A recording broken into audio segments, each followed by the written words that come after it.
എന്ത് കഴിച്ച് കഴിഞ്ഞിട്ടും തടിക്കാത്ത ആളുകൾ, ഞാൻ നന്നായിട്ട് ഫുഡ് കഴിക്കുന്നുണ്ട്, എനിക്ക് നല്ല വിശപ്പുണ്ട്, ഇടയ്ക്കിടയ്ക്ക് ഞാൻ ഫുഡ് കഴിക്കാറുണ്ട്, പക്ഷേ എനിക്ക് ഈ ഒരു നെഞ്ചരിച്ചിലും ഇതിൻ്റെ കൂടെ തന്നെ ഉണ്ട്, എനിക്ക് വെയിറ്റ് ഒന്നും കൂടുന്നില്ല, ഇങ്ങനെയുള്ള പ്രശ്നങ്ങളൊക്കെ പറയുന്ന ആളുകളുണ്ട്. അതായത് ഗ്യാസ്ട്രൈറ്റിസ് അല്ലെങ്കിൽ ഈ അസിഡിറ്റി പോലുള്ള പ്രശ്നങ്ങൾ നമുക്ക് രണ്ട് രീതിയിൽ തന്നെ കാണാൻ വേണ്ടിയിട്ട് സാധിക്കും. അപ്പം നേരത്തെ ഞാൻ പറഞ്ഞ പോലെ തന്നെ ഇങ്ങനെയുള്ള പ്രശ്നങ്ങളൊക്കെ ജീവിതകാലം മുഴുവൻ നമുക്കൊരു ബുദ്ധിമുട്ട് ഉണ്ടാക്കുന്നുണ്ട്. ഇതിനുള്ള ഒരു പ്രധാനപ്പെട്ട റീസൺ മെയിനായിട്ടും നമ്മുടെ വയറ് സംബന്ധമായിട്ട് വരുന്ന അസുഖങ്ങൾ തന്നെയാണ്. അതായത് വയറ് ഓക്കെ അല്ലെങ്കിൽ നിങ്ങളുടെ ഗട്ട് ഓക്കെ അല്ലെങ്കിൽ നമുക്ക് ഇങ്ങനെയുള്ള പ്രശ്നങ്ങൾ വരാനുള്ള ചാൻസസ് കൂടുതലാണ്. എല്ലാ അസുഖങ്ങളും തുടങ്ങുന്നത് തന്നെ നമ്മുടെ വയറ്റിൽ വെച്ചിട്ടാണ്. നിങ്ങളുടെ ശോധന ശരിയില്ലെങ്കിൽ, നിങ്ങൾക്ക് ഇടയ്ക്കിടയ്ക്ക് ഗ്യാസിൻ്റെ ബുദ്ധിമുട്ടുണ്ടെങ്കിൽ നിങ്ങൾക്ക് അസുഖങ്ങൾ വരാനുള്ള ചാൻസസും വളരെയധികം കൂടുതലാണ്. അപ്പം നമുക്ക് നോക്കാം എന്തൊക്കെ കാരണങ്ങൾ കൊണ്ടാണ് ഇങ്ങനെ ഗ്യാസ്ട്രൈറ്റിസ് പോലുള്ള പ്രശ്നങ്ങളൊക്കെ വരുന്നത് എന്നുള്ളത്.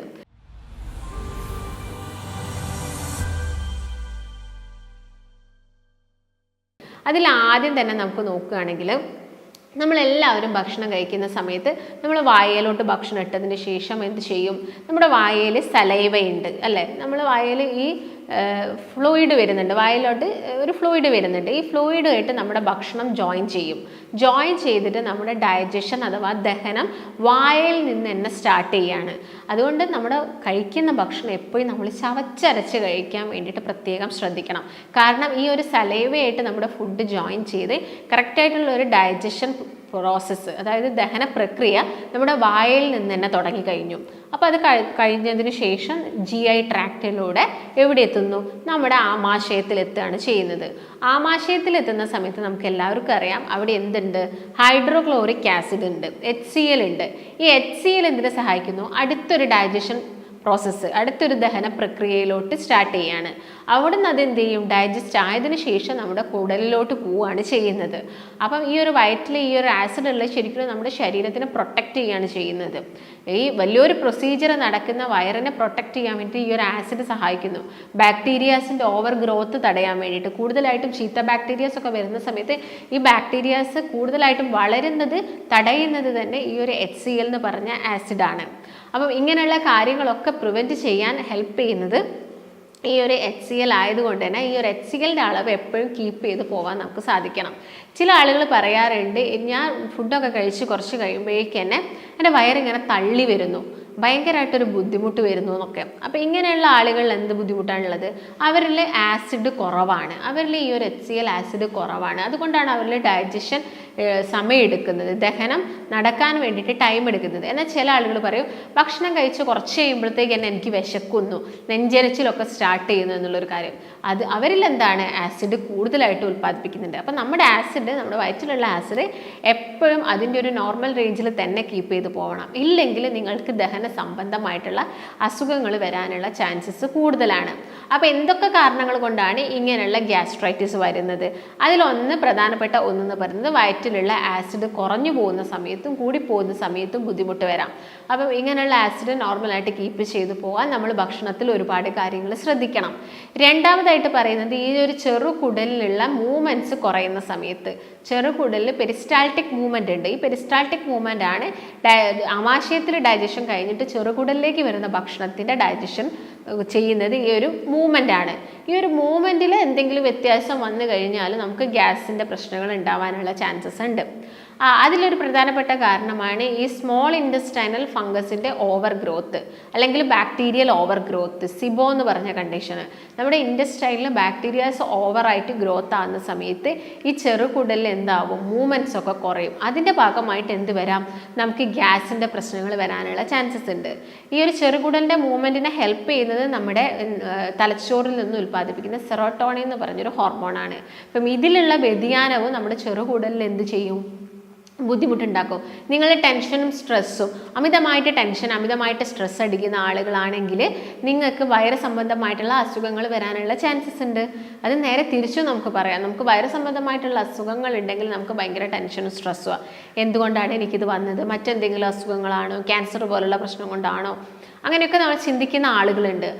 അതുകൊണ്ട് എപ്പോഴും നമ്മുടെ ഗട്ട് ഹെൽത്ത് ശരിയാക്കേണ്ടത് നമ്മളെല്ലാവരും ശ്രദ്ധിക്കേണ്ട ഒരു കാര്യമാണ്.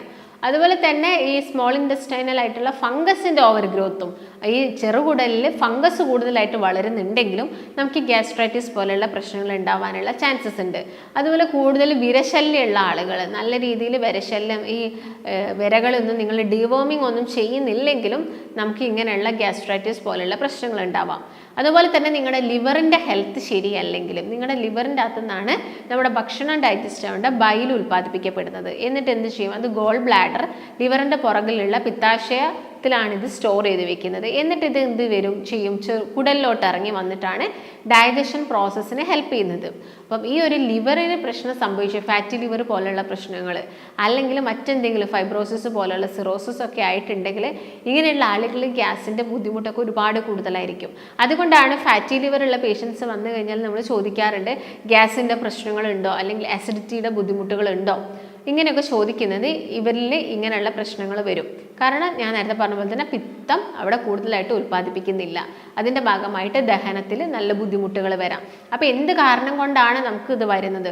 ചില ആളുകളിൽ വരാനുള്ള ഒരു പ്രധാനപ്പെട്ട റീസൺ ഭക്ഷണം തന്നെയാണ്. നമ്മൾ അമിതമായിട്ട് കഴിക്കുന്ന ഭക്ഷണങ്ങൾ ഇങ്ങനെയുള്ള അസുഖങ്ങൾ വരാൻ കാരണമാക്കുന്നുണ്ട്. നിങ്ങളിപ്പോൾ ഹോട്ടലിൽ നിന്നൊക്കെ കൂടുതലും സോസ് ഉള്ള ഫുഡുകൾ കഴിക്കുക, അല്ലെങ്കിൽ കൂടുതലായിട്ട് ഉപ്പടങ്ങിയ ഭക്ഷണങ്ങൾ കഴിക്കുന്നതൊക്കെ നമുക്ക് ഗ്യാസിൻ്റെ പ്രശ്നങ്ങൾ ഉണ്ടാക്കും. എല്ലാ ദിവസവും പപ്പടം കൂട്ടി കഴിക്കുന്ന, എല്ലാ ദിവസവും ഫ്രൈഡ് ഐറ്റംസ് മാത്രം ചോറിന് കഴിക്കുന്ന ആളുകൾ ഉണ്ടായിരിക്കാം. അപ്പം ഇങ്ങനെയുള്ള ആളുകളിൽ ഗ്യാസിൻ്റെ ബുദ്ധിമുട്ട് കൂടുതലായിരിക്കും. അപ്പം എന്ത് കാരണങ്ങൾ കൊണ്ടാണ് നിങ്ങൾക്ക് ഗ്യാസ്ട്രൈറ്റിസ് വന്നത് എന്ന് ആദ്യം മനസ്സിലാക്കണം. എന്നാൽ മാത്രമേ നമുക്കത് ട്രീറ്റ് ചെയ്യാൻ സാധിക്കത്തുള്ളൂ. അപ്പോൾ നിങ്ങൾ കറക്റ്റായിട്ട് ആദ്യം ചെയ്യേണ്ടത് ഗട്ട് ഹെൽത്ത് ഓക്കെ ആക്കുക എന്നുള്ളത്. അപ്പോൾ ഗട്ട് ഹെൽത്ത് ഓക്കെ ആക്കാനുള്ള കാര്യങ്ങൾ എന്തൊക്കെയാണ്? സോല്യുബിൾ ആയിട്ടുള്ള ഫൈബേഴ്സ്, നല്ല നാരുകളടങ്ങിയ ഭക്ഷണങ്ങൾ കഴിക്കുക, നല്ല പ്രോബയോട്ടിക്സ് നിങ്ങളുടെ ഡയറ്റിൽ ഇൻക്ലൂഡ് ചെയ്യുക. നാരുകളടങ്ങിയ ഭക്ഷണങ്ങൾ കൂടുതലായിട്ടും എല്ലാത്തരം വെജിറ്റബിൾസിലും ഉണ്ട്, ഫ്രൂട്ട്സുകളിലും ഉണ്ട്. വെജിറ്റബിൾസ് കഴിക്കുന്ന സമയത്ത് ഇലക്കറികളൊക്കെ കൂടുതലായിട്ട് കഴിക്കുക. ഇപ്പോൾ നമുക്കെല്ലാം വീട്ടിലൊക്കെ കിട്ടുന്നതാണ് ഈ വാഴയുടെ തട്ട, വാഴപ്പിണ്ടി എന്നൊക്കെ പറയുന്നത്. അതൊക്കെ നിങ്ങൾ എന്ത് ചെയ്യുക? ഭക്ഷണത്തിൽ മാക്സിമം ഇൻക്ലൂഡ് ചെയ്യുക. ഇലക്കറികൾ നന്നായിട്ട് കഴിക്കുക. നാരുകൾ അടങ്ങിയ ഫ്രൂട്ട്സുകൾ, വിറ്റാമിൻ സി റിച്ച് ആയിട്ടുള്ള ഫ്രൂട്ട്സുകളൊക്കെ നന്നായിട്ട് കഴിക്കാൻ വേണ്ടിയിട്ട് നോക്കുക. നോൺ വെജ് ഐറ്റംസിൽ നാരുകൾ കുറവാണ്, അതിൽ നല്ല കൊഴുപ്പും ഉണ്ടായിരിക്കാം, അതുപോലെ തന്നെ പ്രോട്ടീൻസും ഉണ്ടായിരിക്കാം.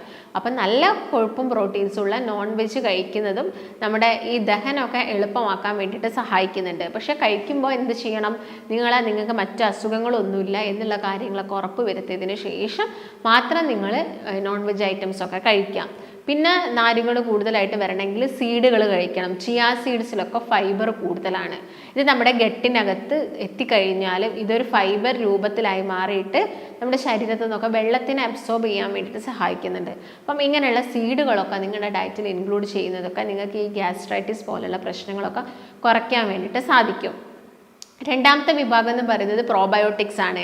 ഈ പ്രോബയോട്ടിക്സ് ഒന്ന് ആക്റ്റീവ് ആവണമെങ്കിൽ അവിടെ ഫൈബേഴ്സ് ആവശ്യമാണ്. അതുകൊണ്ടാണ് ഫൈബർ റിച്ച് ആയിട്ടുള്ള ഭക്ഷണങ്ങൾ കഴിക്കാൻ വേണ്ടിയിട്ട് പറയുന്നത്. ഇപ്പം നല്ല പ്രോബയോട്ടിക്സ് നിങ്ങൾ എല്ലാവരും കേട്ടിട്ടുണ്ടായിരിക്കും. അധികം പുളിയില്ലാത്ത തൈരും മോരും ഒക്കെ കഴിക്കാൻ വേണ്ടിയിട്ട് ഡോക്ടേഴ്സൊക്കെ പറയുന്നൊരു കാര്യം. അപ്പം അതെല്ലാം നിങ്ങൾ നിങ്ങളുടെ ഡയറ്റിലൊക്കെ ഇൻക്ലൂഡ് ചെയ്യുക. തണുപ്പില്ലാത്ത തൈര് മോരൊക്കെ നിങ്ങൾ കഴിക്കുക. അതായത് ഫ്രിഡ്ജിലൊന്നും വെച്ചിട്ട് കഴിക്കേണ്ട. അങ്ങനെ കഴിക്കുന്ന സമയത്ത് ചില ആളുകൾക്ക് കഫക്കെട്ട് പോലെയുള്ള പ്രശ്നങ്ങളൊക്കെ ഉണ്ടാക്കാറുണ്ട്. അപ്പം അങ്ങനെ കഫക്കെട്ടുള്ള ആളുകളാണെങ്കിൽ എന്ത് ചെയ്യുക? നിങ്ങളത് മോര് കാച്ചിയിട്ടെടുക്കുക. മോര് കാച്ചിയിട്ട് നിങ്ങൾ കഴിക്കുകയാണെങ്കിൽ അത് കുറച്ചും കൂടി നന്നായിരിക്കും. അത് ഈ കഫക്കെട്ടൊക്കെ കുറയ്ക്കാനും ഹെൽപ്പ് ചെയ്യും. മഞ്ഞളും ഒക്കെ ആഡ് ചെയ്യുന്ന സമയത്ത് ആ ഒരു രീതിയിൽ നിങ്ങൾ കഴിക്കാൻ വേണ്ടിയിട്ട് പ്രത്യേകം നോക്കുക. മറ്റൊരു ബെസ്റ്റ് ഫുഡ് എന്ന് പറയുന്നത് പഴങ്കഞ്ഞിയാണ്. തലേ ദിവസം രാത്രി ചോറ് വെള്ളത്തിലിട്ട് വെച്ചിട്ട് പിറ്റേ ദിവസം രാവിലെ കുറച്ച് തൈരും ഒക്കെ ആയിട്ട് നിങ്ങൾ കഴിക്കുന്നുണ്ടെങ്കിൽ നല്ല ബാക്ടീരിയസിൻ്റെ ഗ്രോത്ത് നമ്മുടെ ആമാശയത്തിലൊക്കെ ഉണ്ടാവുന്നു. അതിൻ്റെ ഭാഗമായിട്ട് നീർക്കെട്ടുകളും കാര്യങ്ങളൊക്കെ കുറയുന്നു, മറ്റുള്ള അസ്വസ്ഥതകളൊക്കെ കുറയുന്നു, ഗ്യാസ്ട്രൈറ്റിസ് പോലുള്ള പ്രശ്നങ്ങൾ കുറയുന്നു, ഈ വായുനാറ്റം, ഇടയ്ക്കിടയ്ക്ക് വരുന്ന വായു പുണ്ണുകൾ, ഇതെല്ലാം തന്നെ കുറയ്ക്കാൻ വേണ്ടിയിട്ട് ഈ പ്രോബയോട്ടിക്സ് ഹെൽപ്പ് ചെയ്യുന്നുണ്ട്. അപ്പം ഇങ്ങനെയുള്ള ഭക്ഷണങ്ങളൊക്കെ നിങ്ങൾ കഴിക്കുകയാണെങ്കിൽ നമുക്ക് മറ്റുള്ള ഒരുപാട് അസുഖങ്ങളെയും അതുപോലെ തന്നെ ഈ നമ്മുടെ ശരീരത്തിൽ വരുന്ന മാരകമായിട്ടുള്ള അസുഖങ്ങളൊക്കെ നമുക്ക് തടയാൻ വേണ്ടിയിട്ട് സാധിക്കും. ഇപ്പോൾ പ്രധാനമായിട്ടും ഗ്യാസ്ട്രൈറ്റിസ് വരുത്തുന്ന കാര്യങ്ങൾ ഇതൊക്കെയാണ്. ഇപ്പോൾ എന്ത് കാരണം കൊണ്ടാണ് വന്നത് എന്ന് മനസ്സിലാക്കുക, അതിനുള്ള പ്രോപ്പറായിട്ടുള്ള ട്രീറ്റ്മെൻറ്റ്സും കാര്യങ്ങളും എടുക്കുക. അപ്പം ഈ പറഞ്ഞ കാര്യങ്ങളൊക്കെ നിങ്ങൾക്ക് അല്ലെങ്കിൽ ഇങ്ങനെയുള്ള ബുദ്ധിമുട്ടുകളൊക്കെ നിങ്ങൾക്ക് ഉണ്ടെങ്കിൽ നമുക്കിത് കംപ്ലീറ്റ് ആയിട്ട് മാറ്റിയെടുക്കാൻ സാധിക്കുന്നതാണ്.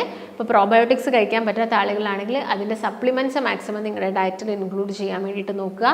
omega-3 നിങ്ങളുടെ ഡയറ്റിൽ ഇൻക്ലൂഡ് ചെയ്യാൻ വേണ്ടിയിട്ട് നോക്കുക. അതുപോലെ തന്നെ കോക്കനട്ട് ഓയിൽ, ഒലീവ് ഓയിൽ ഇതെല്ലാം തന്നെ നമ്മുടെ ഡയറ്റിൽ മാക്സിമം ഇൻക്ലൂഡ് ചെയ്യുക. നട്ട്സ്, ബദാം പോലെയുള്ള നട്ട്സുകളൊക്കെ നിങ്ങൾ കഴിക്കുക. ഈ ഭക്ഷണമൊക്കെ ശ്രദ്ധിക്കുകയാണെങ്കിൽ നമുക്ക് ഗ്യാസ്ട്രൈറ്റിസിൻ്റെ പ്രശ്നങ്ങളൊക്കെ ഒരു പരിധി വരെ നമുക്ക് കൺട്രോൾ ചെയ്യാൻ വേണ്ടി സാധിക്കും. എന്നിട്ടും മാറുന്നില്ലെങ്കിൽ മാത്രം നമുക്ക് മെഡിക്കേഷൻസൊക്കെ സ്റ്റാർട്ട് ചെയ്യാം. അപ്പോൾ നിങ്ങൾക്ക് കോൺടാക്റ്റ് ചെയ്യാൻ താല്പര്യമുണ്ടെങ്കിൽ നിങ്ങൾ താഴെ കാണുന്ന നമ്പറിൽ ബന്ധപ്പെടുക. നമുക്ക് മറ്റൊരു നല്ല ഹെൽത്ത് ടോപ്പിക്കുമായിട്ട് വീണ്ടും കാണാം. നന്ദി.